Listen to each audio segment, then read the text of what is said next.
In the vast silence between stars, where galaxies whisper their ancient secrets, a single moment can alter the destiny of entire civilizations. This is a story of pride, underestimation, and the fierce spirit that burns within those who refuse to bow. The assembly chamber floated in the void like a crystal jewel, its transparent walls offering a breathtaking view of the nebula beyond.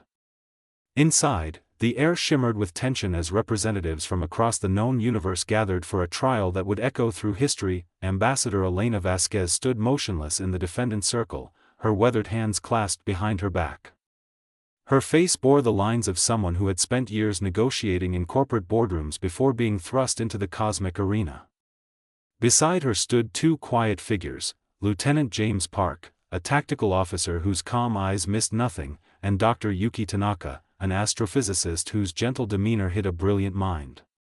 They wore simple gray uniforms, unmarked and unpretentious, standing in stark contrast to the elaborate regalia surrounding them. Across from them, High Arbiter Kellex towered at nearly 3 meters tall. His segmented exoskeleton gleamed like polished obsidian, and his 4 compound eyes rotated independently, taking in every detail of the proceedings. He had presided over this council for 2 centuries, and his reputation for harsh judgment preceded him like a shadow. "The human delegation will address the charges," Kellex announced, his voice resonating through translation devices worn by every attendee. The sound carried the weight of absolute authority, the tone of someone who had never been contradicted. To his right sat Ambassador Thorian of the Velcro's Dominion, a being composed of flowing liquid metal that constantly shifted into different configurations. His people controlled 12 sectors and commanded fleets that could block out suns. He regarded the humans with something resembling curious contempt, the way a scholar might observe an interesting but ultimately insignificant specimen. On the left perched Representative Scylla, her translucent wings catching the nebula's light and casting rainbow patterns across the floor. The Erathi were known throughout the galaxy as master strategists, having won 43 conflicts without losing a single battle. She found the human presence almost amusing. The chamber itself was a marvel of engineering, maintained by the Cogneri, a species of pure energy beings who manifested as swirling patterns of light near the ceiling. They kept meticulous records of every word spoken, every gesture made. Their archives contained the history of 10,000 years of galactic governance. Humanity stands accused of 742 violations of the expansion accords, Kellex continued, activating a holographic display that filled the center of the chamber. Star systems appeared, each marked with red indicators. You have settled 21 worlds without authorization. You have established trade routes through restricted space. You have made contact with quarantined species. You have ignored 17 cease and desist orders. How do you answer these charges?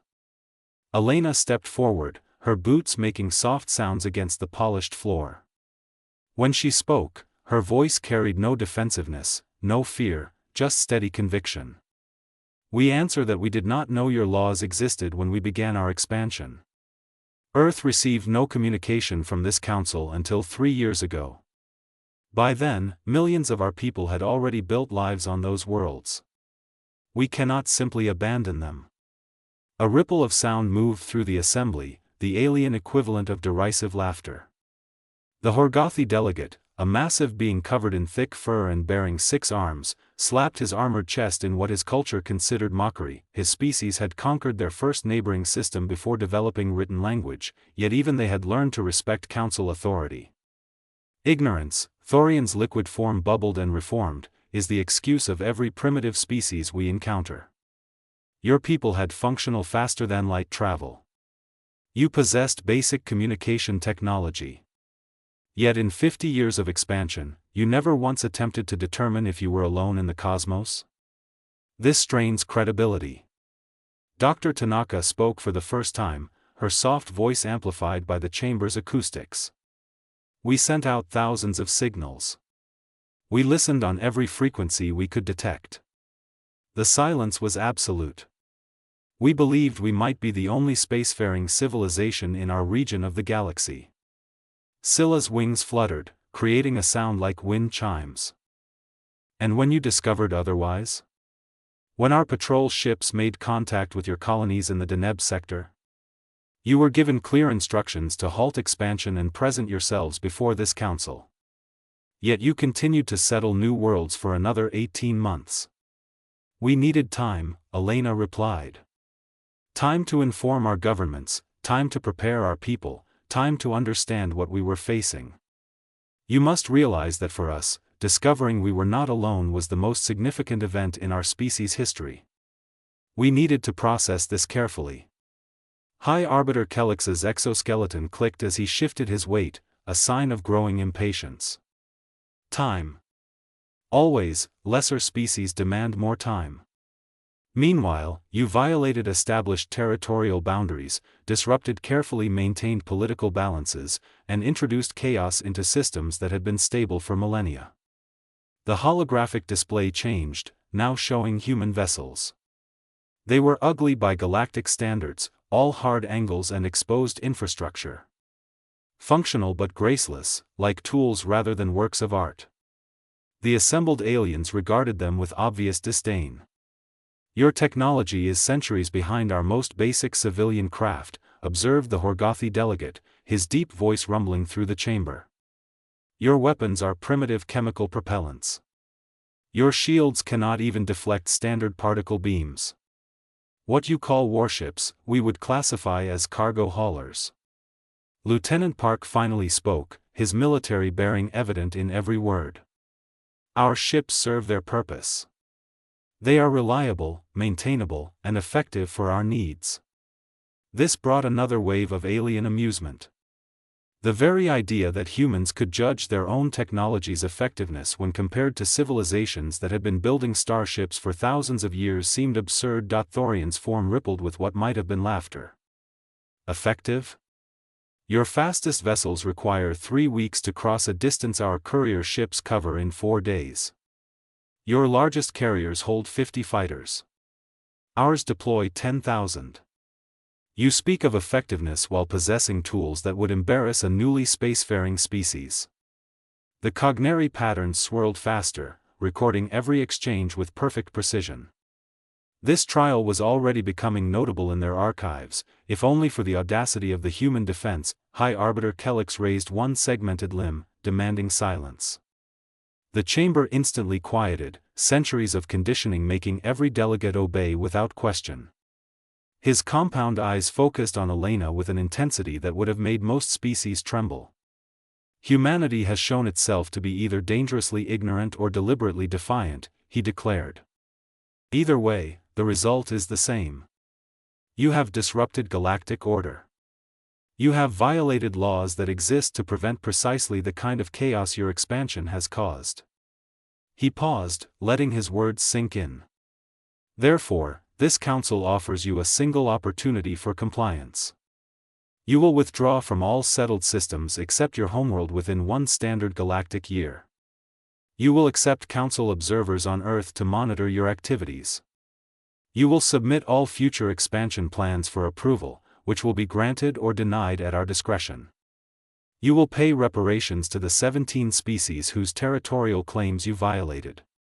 And you will destroy half of your space fleet as a gesture of peaceful intent. The terms hung in the air like a death sentence. Complete surrender, the dismantling of everything humanity had built beyond Earth, and permanent subjugation to alien authority. Elena met Kelix's gaze without flinching. And if we refuse? The question echoed through the crystalline chamber, and for a moment, the universe itself seemed to hold its breath. The nebula beyond the transparent walls pulsed with colors that might have been beautiful under different circumstances, but now felt ominous, like watching storm clouds gather before a hurricane. High Arbiter Kelix's exoskeleton shifted through several colors, settling on deep crimson, a shade that every species in the chamber recognized as a war signal. His voice, when it came through the translators, carried no anger, only absolute certainty. If you refuse, then humanity will learn the lesson that 47 other defiant species have learned before you. The Galactic Council does not make empty threats.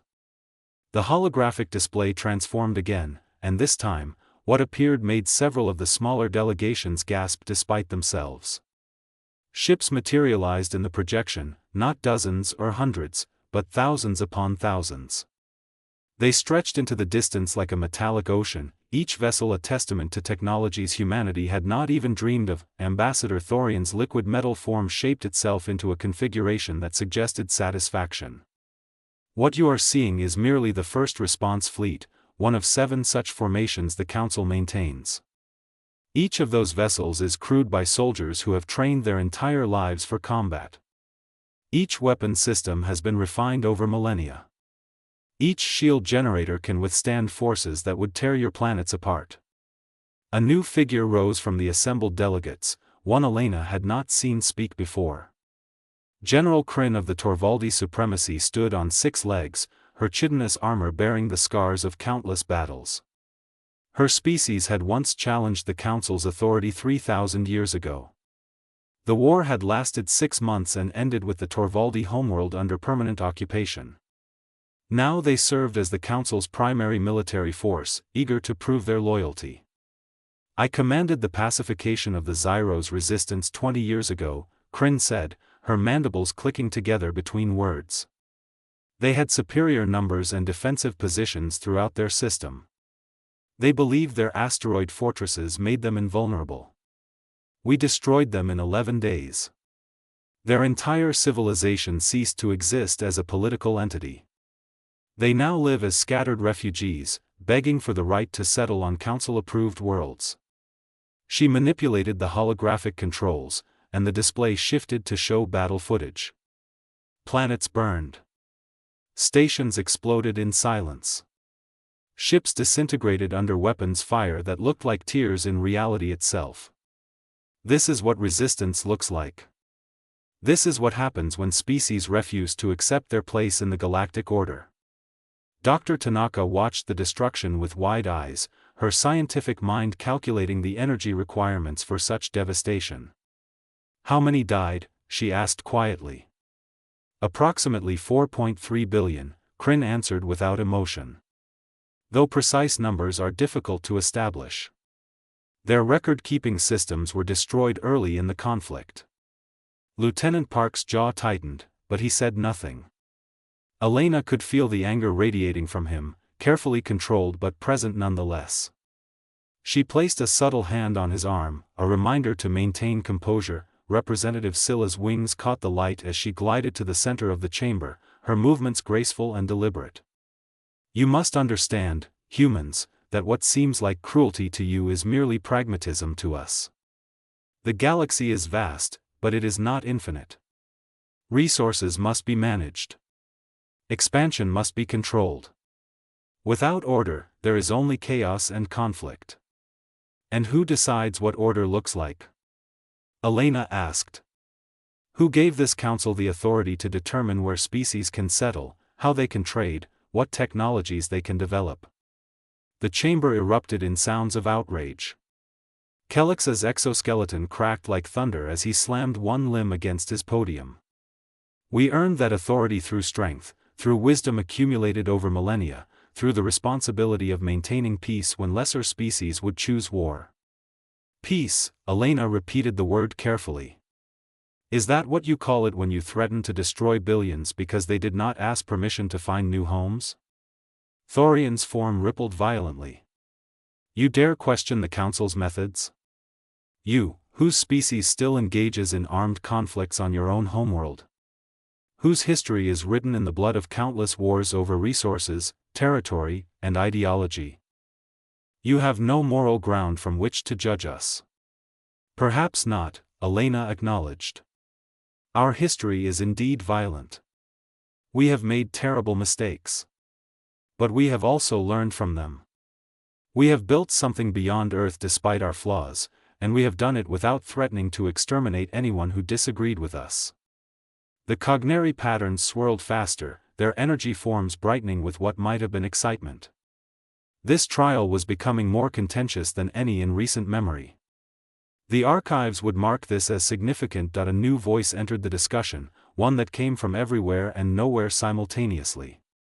The hive consciousness of the Melker spoke as one, their collective intelligence represented by a floating sphere of neural tissue suspended in protective fluids. They were ancient beyond measure, having achieved unified thought before most species had developed language. We have observed humanity with interest, the hive pronounced. Your fragmented nature fascinates us. Billions of individual minds, each pursuing separate goals, yet somehow coordinating enough to achieve space travel. It is inefficient, chaotic, and statistically improbable. Yet you persist. This suggests either remarkable resilience or dangerous instability. Dr. Tanaka found her voice, speaking with the careful precision of someone used to presenting research to skeptical peers. Our diversity is our strength. Yes, we disagree. Yes, we argue and debate and sometimes fight. But through that process, we test ideas, we challenge assumptions, we find solutions that no single perspective could discover alone. The hive sphere pulsed with colors that the translators struggled to interpret. An interesting theory. Untested against the reality of galactic-scale challenges. You speak of strength through diversity while standing before the unified might of 200 coordinated civilizations. Your theory appears to have encountered a practical limitation. High Arbiter Kellex manipulated the holographic controls again, and now the display showed Earth itself, blue and white and heartbreakingly fragile against the black void. Your homeworld is beautiful, he observed. It would be a tragedy to see it damaged. The Council has no desire to harm innocent populations. We take no pleasure in violence. But we will do what is necessary to maintain order. That sounds like a threat, Lieutenant Park said, his military training allowing him to keep his voice level despite the fury Elena could see in his eyes. It is a promise, Kellex corrected. If humanity forces our hand, we will respond with overwhelming force. Your settlements will be evacuated or destroyed. Your ships will be disabled or eliminated. Your capability to threaten galactic stability will be permanently removed. This is not cruelty. This is mathematics. One species cannot be allowed to disrupt the order that benefits trillions. The chamber fell silent as the weight of those words settled over everyone present. Elena looked at her two companions, seeing in their faces the same determination she felt. They had known this moment would come. They had prepared for it as best they could.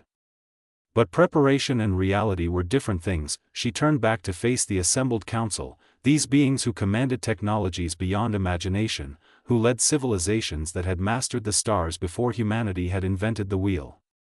They expected capitulation. They expected fear. They expected the same response they had received from every other species that had stood where she now stood. I need to tell you a story, Elena said quietly. It is about my great-grandfather. He was a soldier in one of Earth's wars, a conflict over resources and territory, the kind of violence you correctly point out marks our history. That he was part of a small unit, vastly outnumbered, facing an enemy with superior weapons and position. His commanders ordered a retreat. The logical choice. The sensible choice. The choice that would save lives. She paused, making eye contact with as many delegates as possible. He refused. Not because he was brave or foolish, but because behind his position were 3,000 civilians who would die if the enemy advanced. So he and 11 others held that line for 16 hours against a force of 800. 7 of them died. The civilians lived. When asked later why he had disobeyed orders, he said something I have never forgotten. He said, "Some things matter more than survival." General Crin's mandibles clicked with what might have been respect or contempt. A touching story. Irrelevant to this situation. You are not protecting civilians. You are defending illegal settlements and refusing legitimate authority. Those settlements are our homes, Elena replied. Those 21 worlds hold families, communities, entire societies that people built with their own hands. You are asking us to abandon millions of our own people, to tell them their sacrifices meant nothing, their dreams were worthless. You are asking us to teach our children that when threatened by superior force, the only response is surrender. Yes, Kellex said simply. That is precisely what we are asking. Because the alternative is extinction. The word extinction hung in the recycled air of the chamber like poison. Elena felt the temperature drop, not literally but emotionally, as if the universe itself had drawn back in anticipation of what would come next. Beyond the transparent walls, the nebula continued its eternal dance, indifferent to the fates being decided within. Ambassador Thorian's liquid metal form began to solidify into a more rigid configuration, a sign of growing impatience among his people. We have been more than generous with our time. The Council has important matters to attend to beyond this tedious negotiation. You will accept our terms, or you will face the consequences. There is no third option. But Elena was not looking at Thorian. Her attention had shifted to the smaller delegations, the representatives of species who held less power in this cosmic hierarchy. She noticed how some of them would not meet her eyes, how others seemed uncomfortable with the proceedings despite voicing no objections. She saw something in their postures that gave her a fragment of hope. "May I ask a question?" she said, directing her words not to the High Arbiter, but to the chamber at large. "How many of the species represented here were given the same choice we are being offered now? How many of you stood where I stand, facing the same ultimatum?" Silence fell, heavy and uncomfortable. The cognary patterns flickered erratically, perhaps uncertain whether this question would be answered. Then, slowly, a small figure rose from the back of the chamber. Ambassador Renick of the Pauline Confederacy stood barely a meter tall, his gray skin marked with the bioluminescent patterns that served as his people's written language. "We were," Renick said, his voice barely above a whisper. 70 years ago, when we first achieved faster-than-light travel. We had settled 4 systems. The Council demanded we abandon 3 of them. We had no choice but to comply. Those worlds were home to 12 million of our people. We moved them back to our crowded homeworld. Many did not survive the transition. Our economy collapsed. It took us 50 years to recover. Other voices began to join in, hesitant at first, then growing stronger. A delegate from the Sorbine Alliance spoke of similar demands. A representative from the Quellan Union described the forced evacuation of their colonies.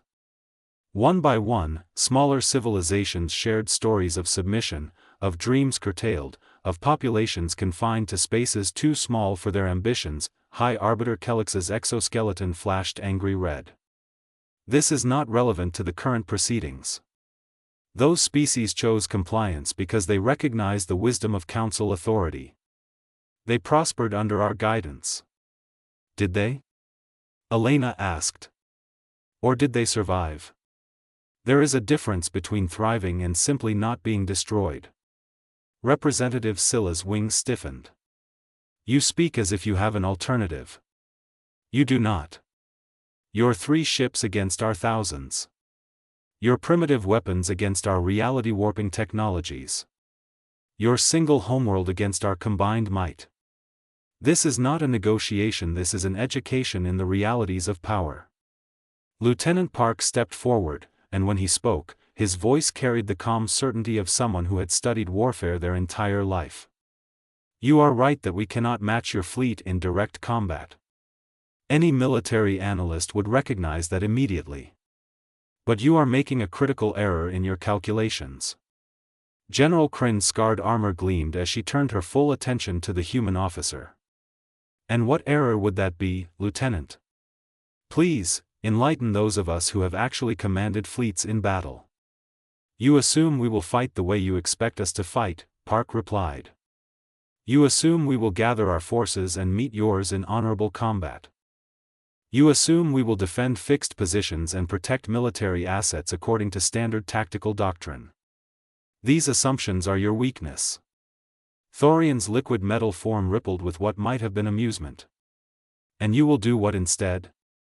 Employ some revolutionary strategy that 200 civilizations have never considered? Your arrogance is almost entertaining." Dr. Tanaka interjected, her scientific mind adding precision to the argument. "We have studied your conflicts through the records you generously made available. Every war the Council has fought follows predictable patterns. You engage in battles of attrition, leveraging superior technology and numbers. You target military installations, industrial centers, and government structures.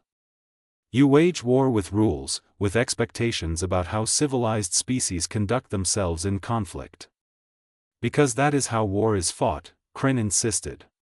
Anything else is barbarism. Exactly, Elena said softly. You have forgotten something essential about humanity. We are very good at barbarism.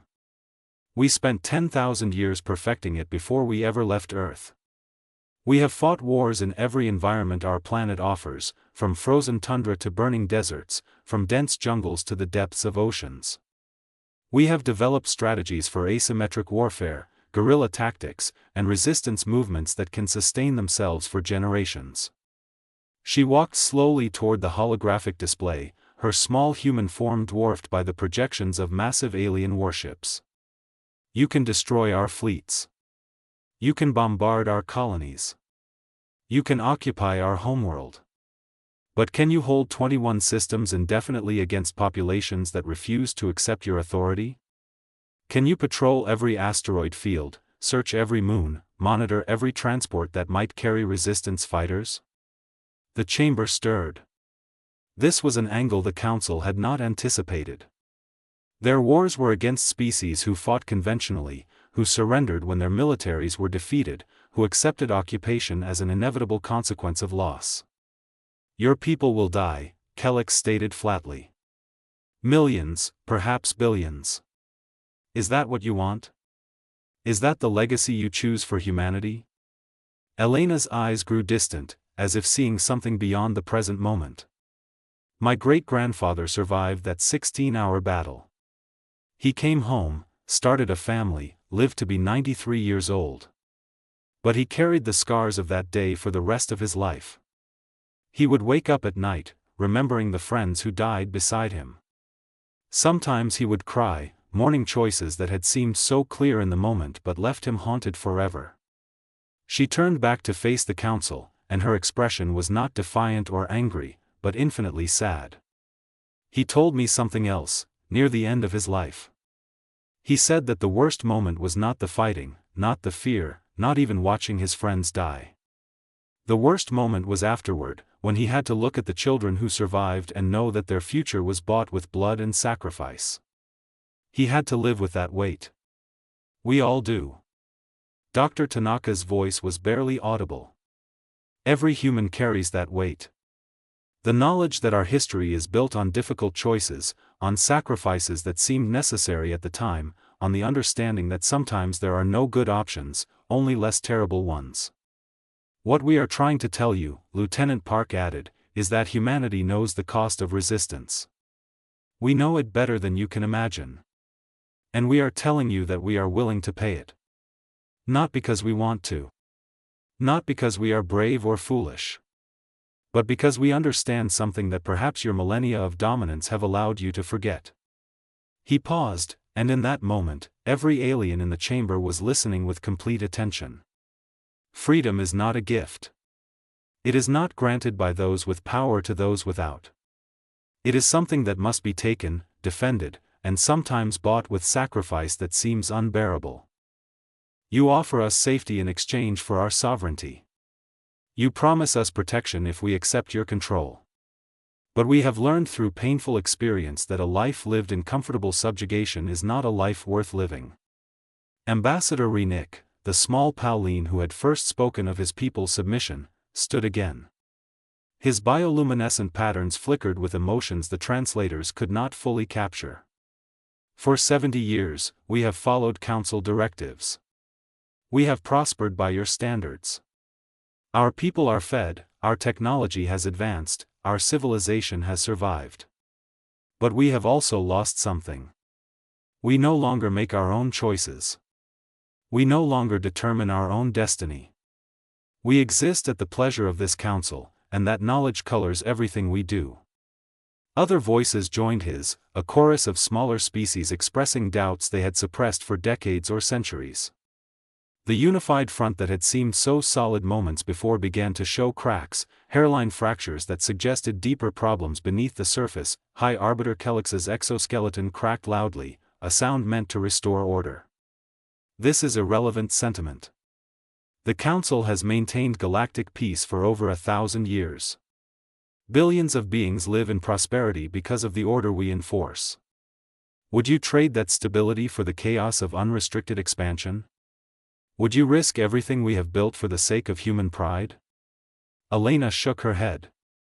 Not pride. Hope.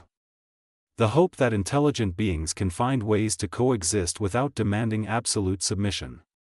The hope that diversity can be a source of strength rather than a threat to be controlled. The hope that the future can be different from the past. She took a deep breath, knowing that her next words would determine everything. We refuse your terms. All of them. We will not abandon our colonies. We will not accept observers on Earth. We will not destroy our fleet. We will not pay reparations for the crime of seeking new homes for our people.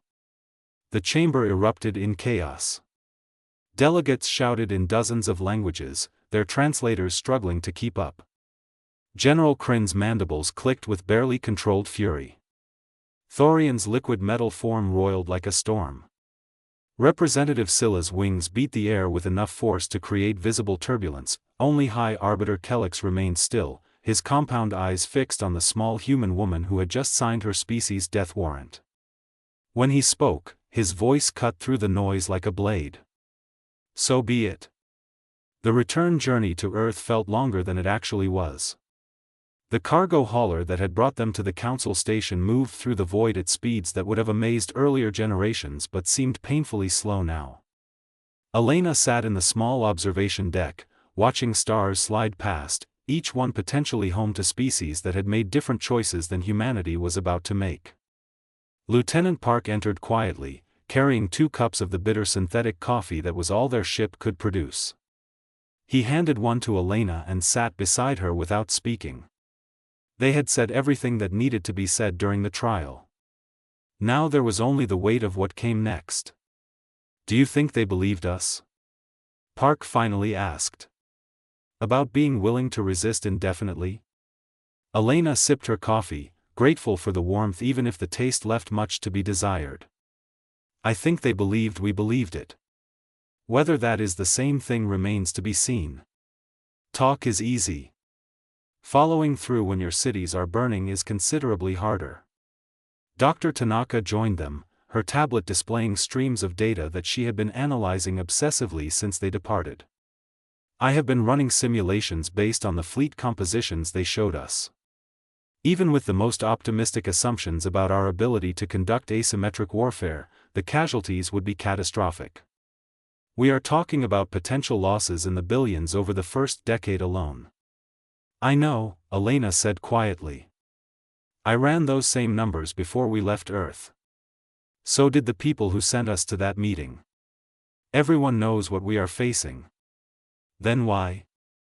Tanaka's voice cracked slightly. Why condemn so many to suffering and death? Would submission really be worse than that? Elena set down her coffee and turned to face the younger woman. That is the question every person who has ever resisted oppression has had to ask themselves. Is freedom worth the price of obtaining it? History suggests that those who live under subjugation always eventually conclude that it is, even if the cost seems unbearable. But history is written by those who survive. We never hear from those who died in failed rebellions, who sacrificed everything for causes that ultimately failed. Park leaned back, his military bearing softening slightly in the privacy of their small group. My grandfather was a refugee. His family fled a government that offered them safety in exchange for complete obedience. He used to tell me stories about the camps, about watching people make impossible choices every day. Some chose to collaborate, to work with the system in exchange for better treatment. Some chose resistance, knowing it would likely end in death. And some just tried to survive without choosing either path, hoping circumstances would change. He paused, memories clearly weighing on him. He said the ones who collaborated lived longer, but they died inside long before their bodies stopped functioning. The ones who resisted often died young, but they died as themselves. And the ones who tried to avoid choosing eventually had choices made for them. There was no safe path. There was only which kind of damage you were willing to accept. Dr. Tanaka wiped at her eyes. That is a terrible lesson. Yes, Elena agreed. But it is an honest one. The Council offered us safety. They offered us survival. What they did not offer was the right to determine our own future. And that, ultimately, is what this is about. Not whether we can win, not whether the cost is acceptable, but whether we can live with ourselves if we surrender without even trying. The ship's communication system chimed, indicating an incoming transmission from Earth. Elena activated the display, and the face of Director Chen appeared, a man who looked like he had aged a decade in the weeks since she had last seen him. He led the unified Earth government's diplomatic corps, and his expression told her everything she needed to know about how the Council's ultimatum had been received. Ambassador Vasquez, he said, his voice formal despite their long friendship. I am contacting you to inform you that the Earth Assembly has voted. By a margin of 68%, they have endorsed your refusal of the Council's terms. They have also authorized the implementation of Protocol Odysseus. Elena felt her stomach tighten. Protocol Odysseus was the contingency plan they had developed in case negotiations failed. It called for the immediate evacuation of non-essential personnel from all colonies, the dispersal of military assets to positions where they could not be easily destroyed in a first strike, and the acceleration of several classified research programs that might give humanity an edge in unconventional warfare. How long do we have? She asked. The Council has given us 6 months to begin compliance. After that, they will begin enforcement actions. Our intelligence suggests they will start with isolated colonies, making examples to encourage the others to surrender. We are prioritizing evacuation of those locations. Park leaned forward. Director, what about the Outer Rim species? The ones we have been trading with? Will they support us? Director Chen's expression became pained. Some have offered material assistance, but none are willing to openly defy the Council. The Velkan Syndicate has agreed to continue providing us with supplies through neutral intermediaries. The Rothani Collective will share intelligence on Council fleet movements. But no one is going to send their own forces to fight alongside us. We are alone in this. Dr. Tanaka's scientific mind immediately began calculating. 6 months is not enough time to evacuate everyone who would want to leave. We are talking about millions of people spread across 21 systems. The logistics alone would require resources we do not have. I know, Director Chen said heavily. Which means many people are going to have to make very difficult choices about whether to stay or go. We will prioritize children and those unable to defend themselves. Everyone else will have the option to remain if they choose. Elena thought about the communities she had visited during her years as a diplomat. She thought about the farmers on New Olympia, terraforming a hostile world into something that could sustain human life. She thought about the miners on Kepler Station, extracting rare elements from asteroid belts. She thought about the artists on Haven Colony, creating works that blended human and alien aesthetics into something new and beautiful. They will choose to stay, she said quietly. Most of them. They built those places. They are not just settlements to them. They are homes. You cannot ask someone to abandon their home and expect them to comply easily. We are not asking, Director Chen replied. We are informing them of the reality they face and giving them the choice. That is all we can do. The alternative is to make the choice for them, and that would make us no different from the Council. The transmission ended, leaving the 3 humans alone with their thoughts. Outside the observation window, stars continued their eternal dance, indifferent to the dramas playing out among the tiny beings who had learned to traverse the spaces between them. Park broke the silence first. We should arrive at Earth in 4 days. What happens then? Elena stood, her back aching from too many hours in uncomfortable chairs aboard vessels not designed for human comfort. Then we begin preparing for a war we cannot win through conventional means. We reach out to every ally we can find. We develop contingencies for contingencies. We make sure that if the Council wants to force humanity into submission, they will have to work for every meter of space they take from us. And if we lose? Tanaka asked. If despite everything, despite all the sacrifice and suffering, we end up conquered anyway? Elena looked out at the stars, thinking about her great-grandfather, thinking about all the humans throughout history who had faced similar impossible choices. Then at least we will have tried. At least we will have shown that humans do not surrender easily. At least we will have demonstrated that there are principles worth dying for. Sometimes that is enough. Sometimes the example matters more than the outcome. She turned back to her companions, seeing in their faces the same mixture of fear and determination she felt in her own heart. The Council has ruled the galaxy for 1,000 years. They have crushed every species that challenged them. They have the technology, the numbers, and the experience. But they have also grown comfortable. They have forgotten what it means to face an enemy that has nothing to lose and everything to prove. Are we that enemy? Park asked. We are about to find out, Elena replied. The Council believes this will be over quickly. They believe we will see the futility of resistance and accept their terms. They believe we are like all the other species they have subjugated. But they do not understand something fundamental about humanity. We are very good at enduring. We are exceptional at adapting. And we are absolutely relentless when we believe we are fighting for something that matters. Dr. Tanaka looked at her data streams again, and this time, she was not just seeing casualties and probabilities. She was seeing possibilities, strategies, and opportunities that conventional analysis might miss. The Council has never fought a species willing to use every tactic available, no matter how unconventional. They wage civilized wars according to established rules. What happens when they encounter an enemy that does not accept those rules? That, Elena said with a slight smile, is exactly what we are about to teach them. The Council wanted to judge humanity. Instead, they are about to receive an education in why underestimating the stubborn determination of people fighting for their homes is one of the greatest mistakes any power can make. The cargo hauler continued its journey toward Earth, carrying 3 people who had just set in motion events that would reshape the galaxy. Behind them, the Concordia Prime Station gleamed in the void, home to a council that believed the matter was settled. They had given their ultimatum. They had demonstrated their power. They had done everything that had always worked before. But humanity was not like other species. Humanity had spent its entire existence learning hard lessons about survival, about adaptation, and about the price of freedom.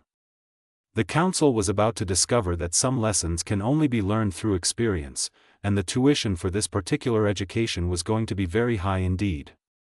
As Earth grew larger in their view screen, Elena thought about the coming storm. She thought about the people who would die, the communities that would be destroyed, the suffering that her choices would unleash. She thought about all of this, and she accepted it, because some things matter more than safety. Some things matter more than survival. Some things matter enough to risk everything. Freedom was one of those things. And humanity was about to remind the galaxy what freedom truly costs.